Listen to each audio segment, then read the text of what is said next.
السلام عليكم ورحمة الله وبركاته.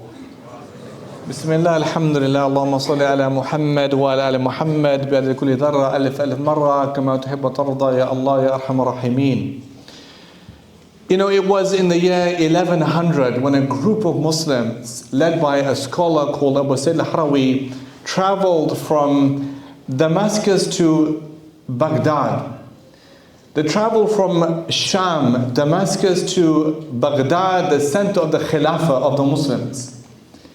And they went there for a purpose to petition the Khalif for assistance because of the first crusade when thousands of Muslims were slaughtered in a genocide in the first crusade. That petition didn't actually quite work. They went again, in fact, a decade later, another group, this time from Aleppo to Baghdad. They carried this time with them a poem by a man called Al-Abi-Wardi, who wrote a very famous poem, and they stood there in the Khalifal center, in the court of the Khalif, and they began to recite, وَكَيْفَ تَنَامُ الْعَيْنِ مِلْأَ جُفُونُهَا الهفوات أيقظ كل نائم وإخوانكم بالشام يضحي مقيلهم ظهور المذاكي أو بطون القشائم. And how can the eyes sleep at a time like this that would awaken any sleeper, when your brothers in Sham, in Palestine, are sleeping in the bellies of vultures? Sometimes you see it's words that have the first most important effect. Words spoken. You know, in the Quran you have this amazing paradigm of Musa alayhi salam against Fir'aun. And so many different people are involved in this. Musa is involved, Harun is involved, Musa's mother is involved, magicians are involved.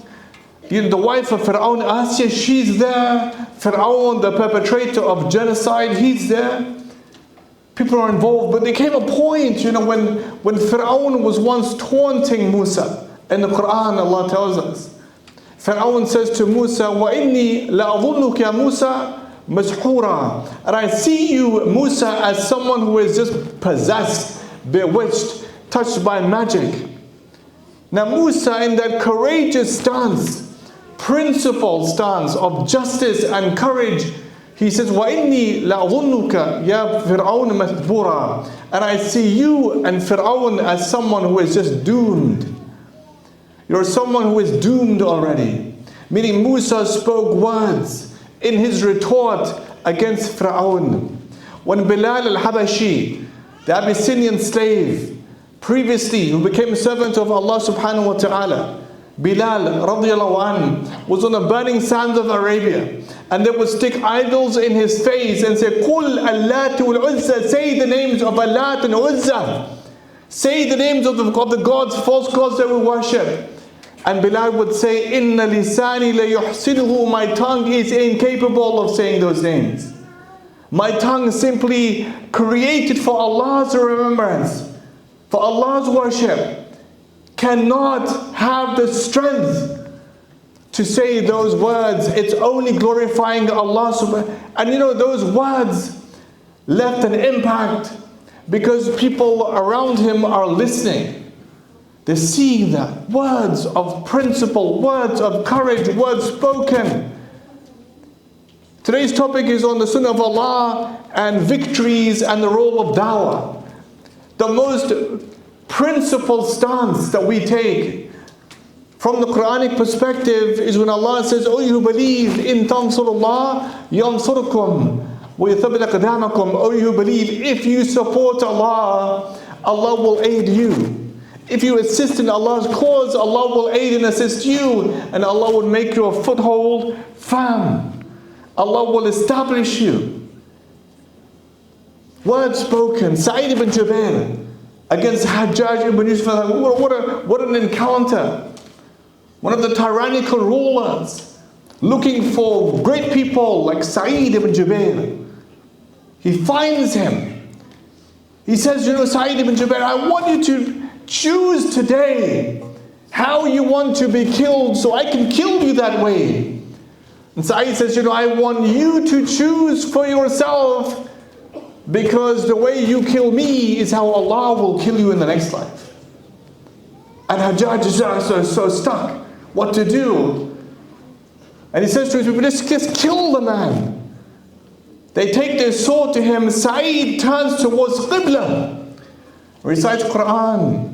وجهت وجهي للذي فطر السماوات والأرض حنيفا وما أنا مشرك. I turn my face towards Allah. Allah who is al-Fatir, originator of heavens and the earth.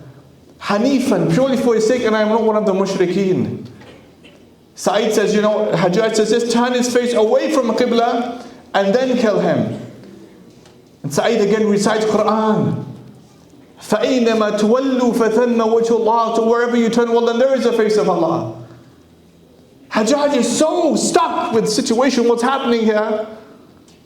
He says, just throw him on the floor and kill him. What does Sa'id do? Words of the Quran. What does he do? He recites from the Quran. منها خلقناكم وفيها نعيدكم ومنها نخرجكم تارة أخرى. From the earth you're created, and to the earth you will return, and from the earth you're coming out a second time. It's in that state of sajda, in prostration, that Sa'id ibn Jubair was martyred, like the man in Gaza, like the video we all saw of the one in Gaza, who took one final prostration in his life, a man who was an imam, Quran reciter, and the imam of the masjid, Hafiz Quran. But in his state of courage and bravery, he prostrates to who? To Allah subhanahu wa ta'ala, just like Sa'id ibn Jubair. One final last prostration to Allah subhanahu wa ta'ala. Words spoken. In the example of Musa or Bilal or Sa'id ibn Jubair, words spoken. It is a point. Courage is not the absence of fear. It is the triumphing over fear. It is the overcoming of fear. In the Quran you have this amazing thing. This is victory, my dear brother. This is principle victory. This is success.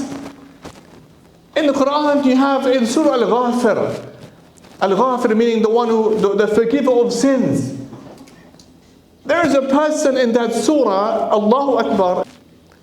But when he spoke, in the Quran you have these examples of prophets of Allah. They begin by saying, Ya qawmi, oh my people.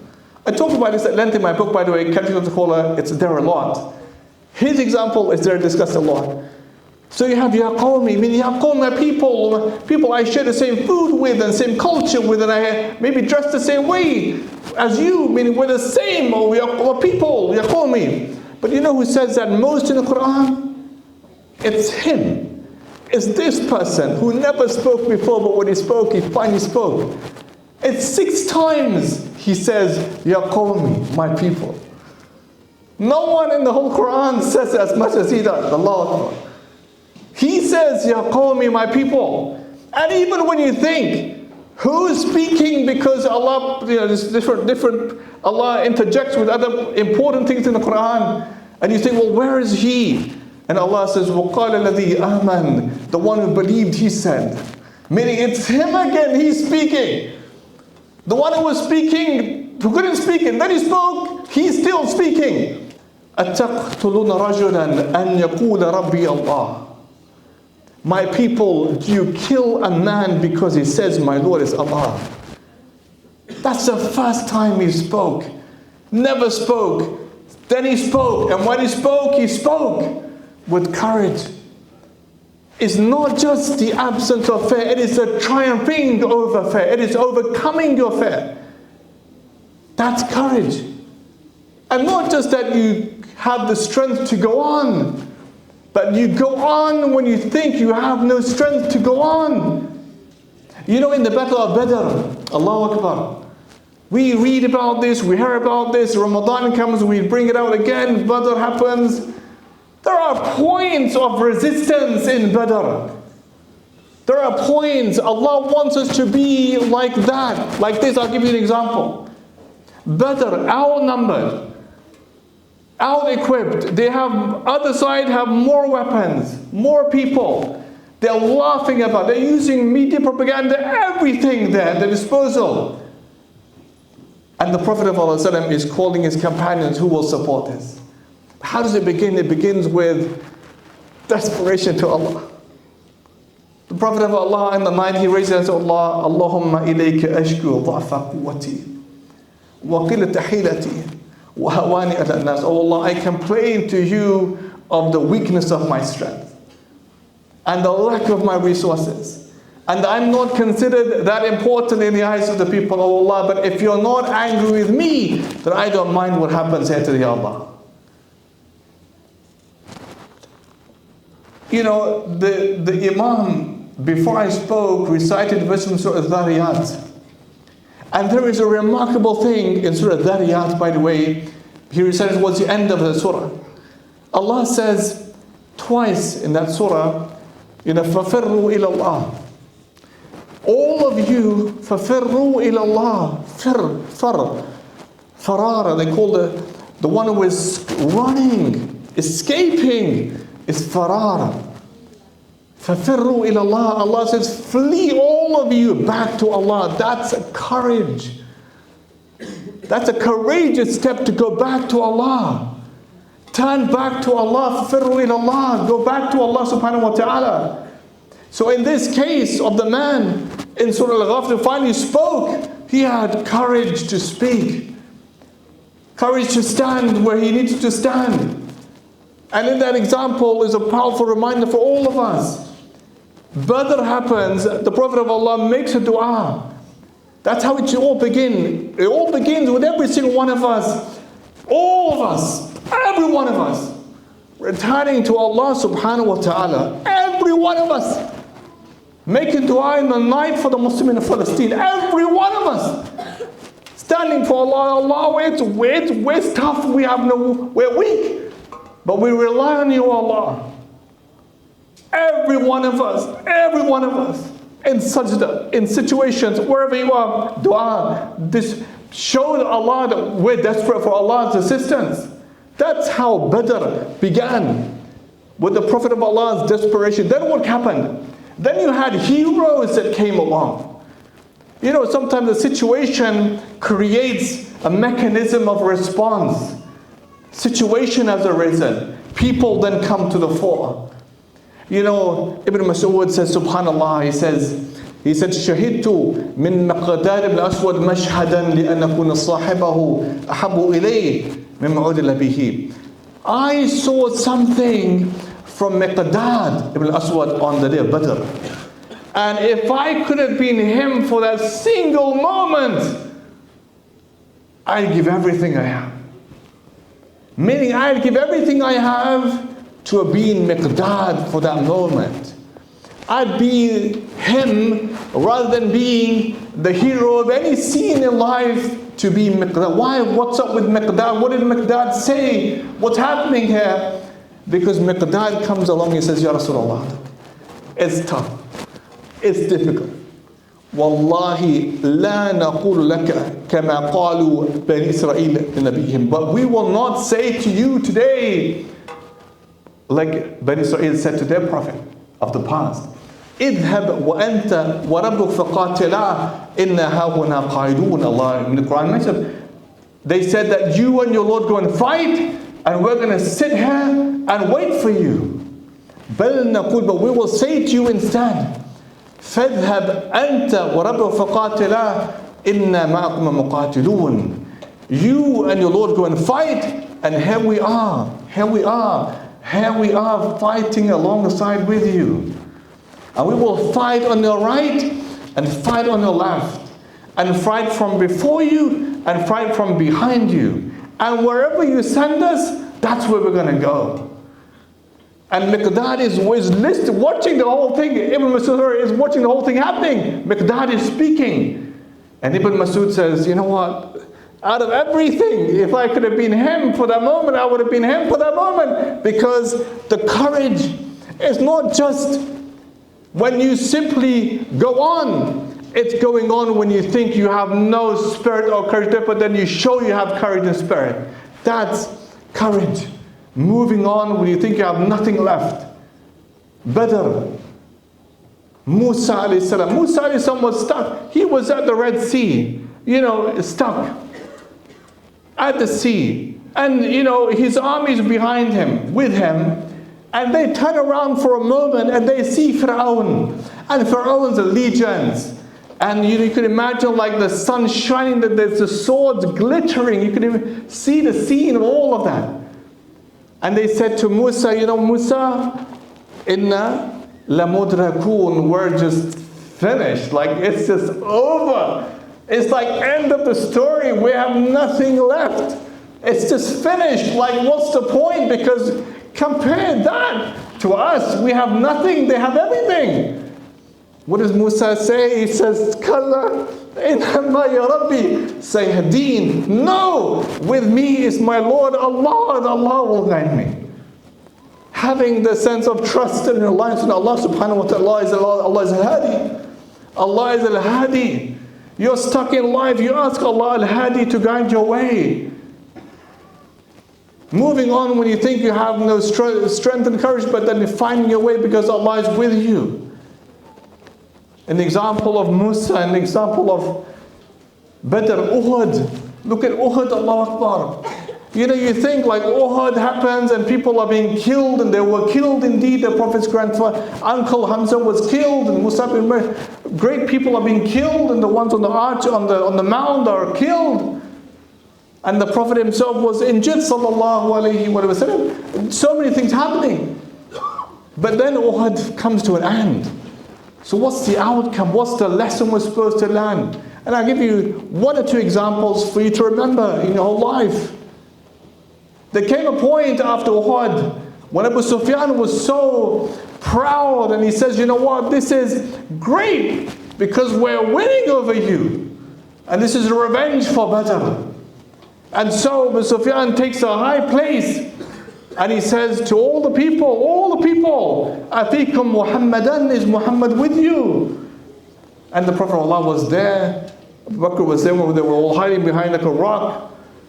And Abu Sufyan is so proud before he becomes Muslim. Abu Sufyan radiallahu anh, before he becomes Muslim. And he's saying, is Muhammad with you?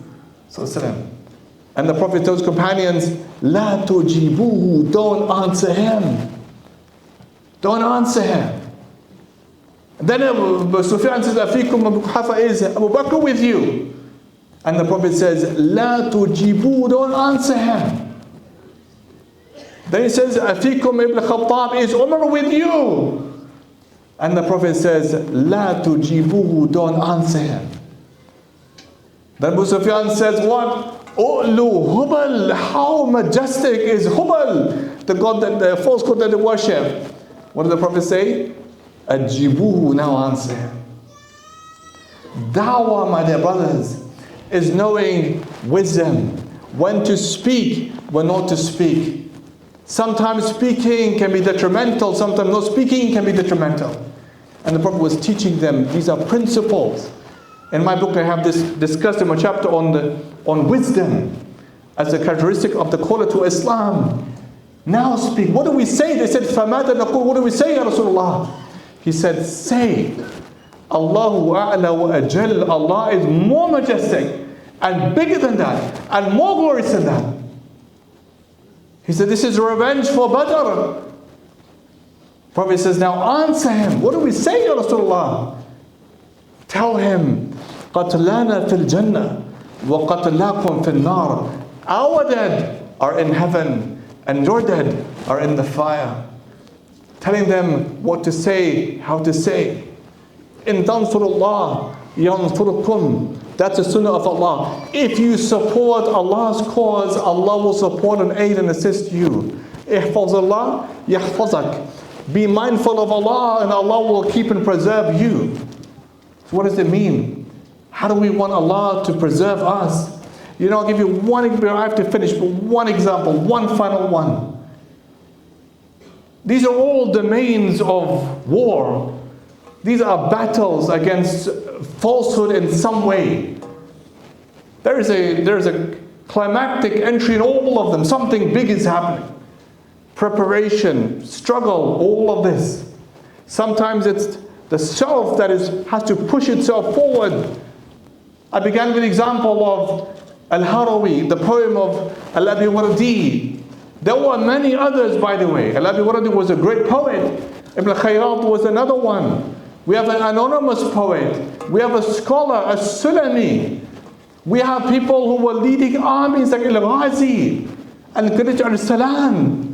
Everyone has a rock to throw. Everyone has a rock. It's about how we throw our rock. It's about the skill set that you and I, all of us, have in life. What do we do with things? Not everybody is a poet.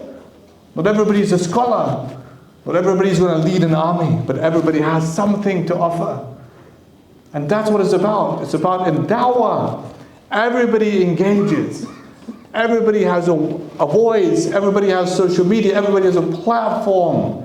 Everybody can convey the message like what in Al-Ghafir, even though you think you couldn't speak, but when you spoke, you speak. That's power. But never let anything hold you back. You know what could hold you back? What holds you back from this is this. See, your being here is remarkable. But we have shaitan to deal with all the time. Because shaitan makes us feel deflated, loss of energy.